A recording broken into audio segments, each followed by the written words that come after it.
Mike Johnson is not really the Speaker of the House. That may be his official title, but he doesn't have any real power.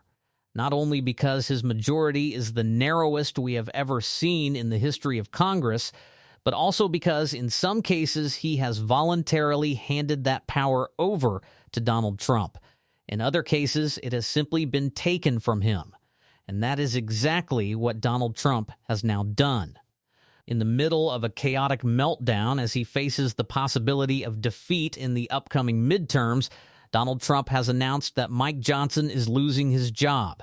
He is paralyzing Congress and losing control as he sees what is coming for him.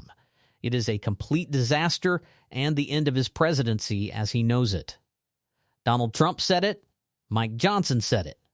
And right now they are engaged in a political war that makes the situation even more likely, because this is the most unpopular move Donald Trump could have made at the most unpopular moment of his presidency.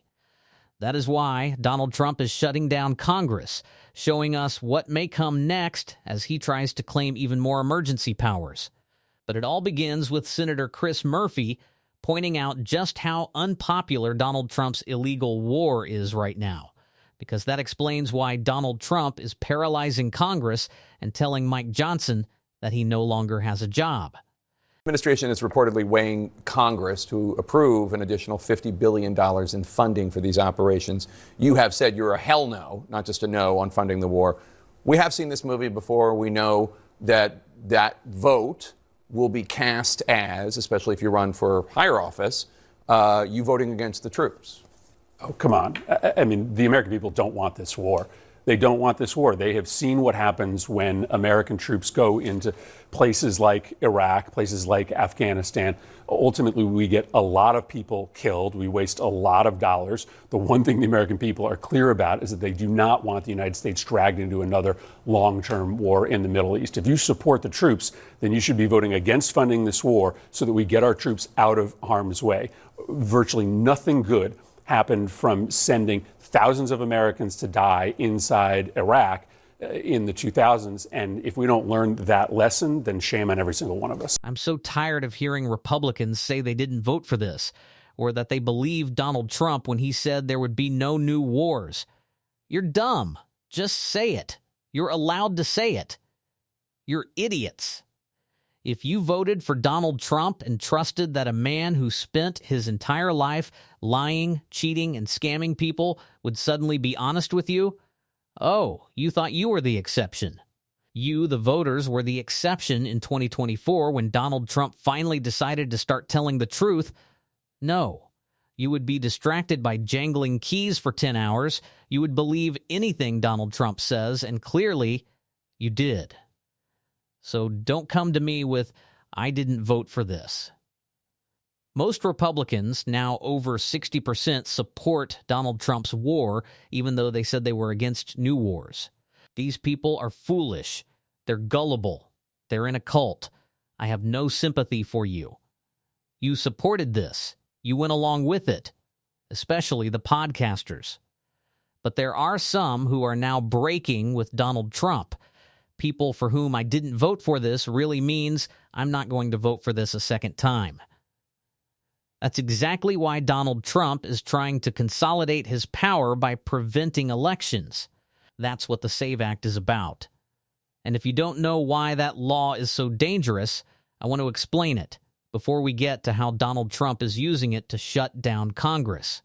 It includes both documentary proof of citizenship and ID when you vote. And the documentary proof of citizenship requires that you physically present yourself, not just do this online or they have to check through their official records. You have to physically present yourself in the documentation. And for so many millions of Americans, the documentation on their citizenship documents, like their birth certificate, is not going to match their ID now or their name now, for instance, particularly with married women.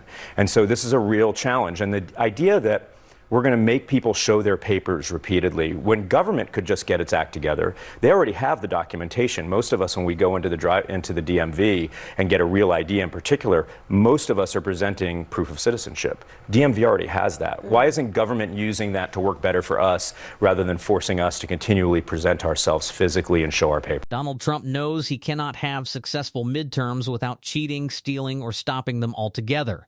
That's not an exaggeration.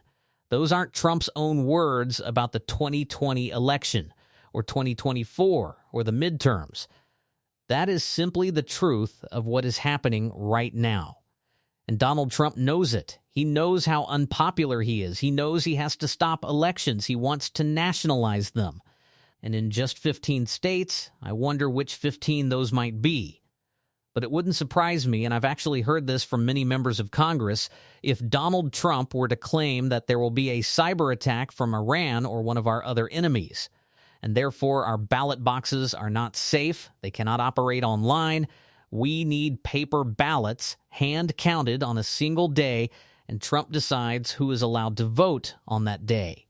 It wouldn't surprise me if that were his plan for the midterms, but he can only do that if his SAVE Act is passed, which is why he is melting down, shutting down Congress, and essentially ending Mike Johnson's career. Trump is demanding that the SAVE Act come first. He is vowing to block all other legislation until it is passed. Donald Trump is pledging to block every other bill until the Safeguard American Voter Eligibility Act clears the Senate, his strongest push yet for a controversial bill that would, among other things, impose voter ID requirements. In a Sunday morning post on Truth Social, Trump praised pro-MAGA activist Scott Pressler for his appearance on Fox and Friends and threatened to use the so-called talking filibuster, which would force Democrats to speak continuously on the Senate floor to delay a vote and try to stop the bill. Trump essentially wrote that the SAVE Act is an 88% issue with all voters. It must be implemented immediately. It overrides everything else. It must come first. As president, he said he would not sign any other legislation until it is passed and not a watered-down version. It must include voter ID and proof of citizenship. No mail-in voting except for the military, illness, disability, or travel. Supporters of the bill argue, as Trump does, that voter ID requirements are very popular with Americans. Critics, however, say the requirements in the SAVE Act are far more restrictive than most Americans realize, and that its passage would lead to widespread voter disenfranchisement. Senate Majority Leader John Thune has committed to the 60-vote threshold and has said he cannot even assemble a simple majority of 50 votes for the procedural step required. So Donald Trump is saying he will shut down Congress. He will not allow anything to pass until his SAVE Act is passed. And will he get it through? No, not right now. John Thune says it's not going to happen. We don't have the votes. We are not going to eliminate the filibuster, which essentially leaves Donald Trump telling Mike Johnson, you can't pass anything. You can't do anything. You're going to sit around sadly for the next few months because you're going to lose your job. And that's exactly what's going to happen. But we need to be very clear and honest about what the SAVE Act really is. It is a way for Donald Trump and Marco Rubio to gain more control over elections. Because the SAVE Act is about passports, you need your passport, more identification. Many Americans don't have a passport and don't have the time or money to get one. And who controls those little booklets? Marco Rubio. And he could decide at any moment that yours is invalid right before you walk into a polling place. Just canceled. It no longer exists. And is there a reason why Donald Trump is starting a war that, by his own words, could involve 6, 7, 8, 9, 10 months of ground troops, possibly followed by a cyber attack just before an election he knows he would lose in a landslide? Yes, these things are very much connected. And that is exactly why they are so unpopular. That is also what Jason Crow, an excellent member of Congress who has been emphasizing this message repeatedly, had to say about it. With the cavalier attitude. I mean, because isn't that what this is all about? The fact that they don't understand the suffering. They don't understand that the Americans don't want this. They're sick and tired of financing this, of bearing the burden of endless wars, of fighting and dying in these wars. I learned a long time ago when Donald Trump and others love to talk tough and bang the war drums. It is working class folks that always have to bear the burden. That continues to this day, right? Why we took a vote today really didn't have anything, in my opinion, to do with us just wanting to be involved, us wanting to be engaged, notification requirements. What the vote today was about returning accountability back to this broken process, putting Americans back in the driver's seat in the most important decision the government can make, and that is the decision to send our sons and daughters to war and to spend our money in conflict. And Republicans walked away from that. Congressman, I spent a lot of time studying Iran. I was there when the deal was negotiated. I kind of know a lot about the place. Pete Hegseth said we have clear objectives. I cannot determine what the clear objectives are in this war. Yeah, because he's lying. That's why, right? The justifications for the war change by the day. The objectives change by the day. He said we're doing the opposite of dumb things, which should be smart things, right? So there you have. That's the end of the debate. We're dominating. We're meeting all objectives. Donald Trump has rated it a 15 out of a 10. So we should just all move on and not worry about it. The problem is this is costing us $2 billion a day. 6 service members already gave their lives. This is likely to get worse, much worse in the days and weeks ahead. They are doubling down on this failure, which is exactly why Congress needs to step up and Republicans need to grow a spine and actually stand up for their constituents. Congressman, I know you've done 2 tours in Iraq and in Afghanistan. I wouldn't mind if you could help me explain what Pete Hegseth said when he said dumb politically correct wars of the past are over. Were you involved in dumb politically correct wars? Well, I have no idea what Pete Hegseth talks about half the time. I don't spend my time inside of Pete Hegseth's head because it's not a great place for me or anybody else to be.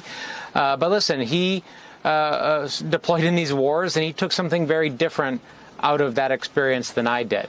What I took out of that experience was that it's working class kids like me and the people that I grew up with that have to go and do endless patrols in Baghdad and be subjected to roadside bombs and sniper attack, while oil executives and CEOs get rich off of these wars, much like is happening today, as a matter of fact. And the fact that we spent $5 to $8 trillion, 7,000 American lives, 20 years of conflict, trying to nation build and regime change, and look what happened. Right? Have we learned nothing from that experience? Apparently Donald Trump and Pete Hegseth haven't learned anything from that experience. Americans know better, though. Here's the deal. The reason why this is unpopular is because we know better. Americans don't want this, right? They literally can't afford health care. I have constituents calling me daily. They're losing their health care. They're losing their homes. People are dying of medical issues that they can't pay for.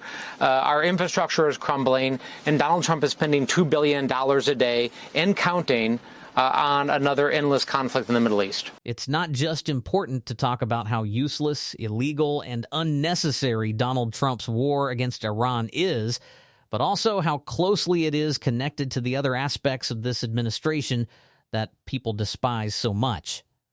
Donald Trump's cover-up of the Epstein files, his abuse of power. Donald Trump trying to concentrate all the powers of the federal government in the executive branch and use them for one purpose only, to enrich himself. With this war, he is certainly doing that, and he will do it in every other way he possibly can. We have to connect all of these things together. That's exactly what we're going to do on this show. And if you want to support that, you can, as always, hit the subscribe button and leave a like on this video. If you made it all the way to the end, drop a blue heart in the comments. Keep fighting, everyone. Don't let them silence you. And until next time, we'll see you soon.